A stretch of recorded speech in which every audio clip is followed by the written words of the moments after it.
জিন না থাকে মসজিদ মাদ্রাসায়, কাফের জিন না থাকে অপবিত্র জায়গায় মাদ্রাসায়। ও ও বাথরুমে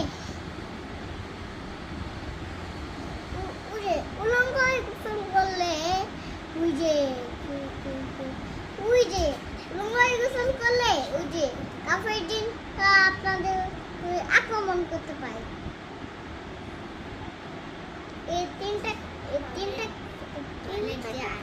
মনে রাখবেন।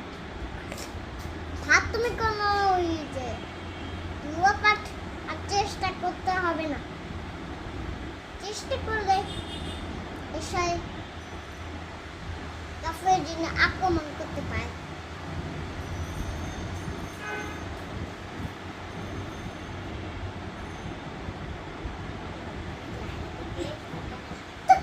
ইমানদার জিন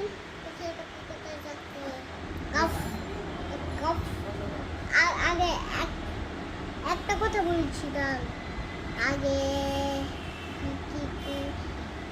ইমানদার জিন না থাকে,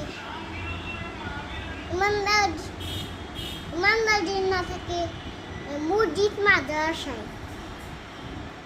সিনাম ভাই যখন মাদ্রাসায় যায় তখন আক্রমণ করে, তখন কি কর, তখন আরেকটা বিষয় কথা, কারণ কি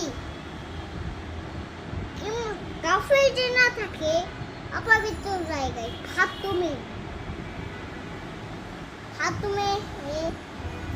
তিনটা কাজ করবেন না, মানে হলো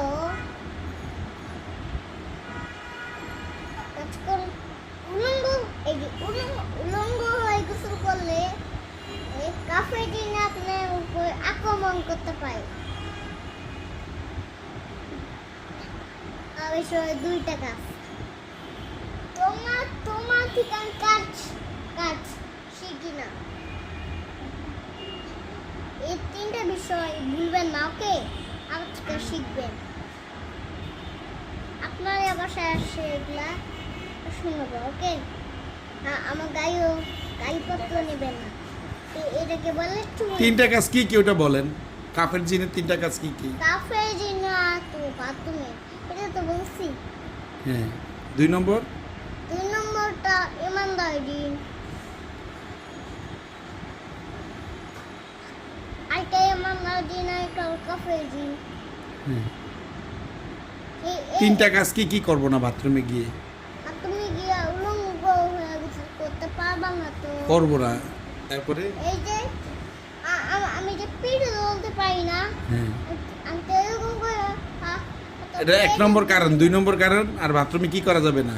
বাথরুমে কি লাইটই করা যাবে না, আয়না দেখা যাবে না, বাথরুমে আয়না দেখা যাবে না।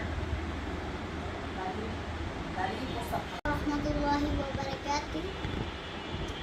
একটা কথা বলছি, বাথরুমে যে ভুলেও তিনটি কাজ করবেন না। দুইজন জিন আছে, একজন হচ্ছে কাফের জিন, একজন হচ্ছে ইমানদার জিন।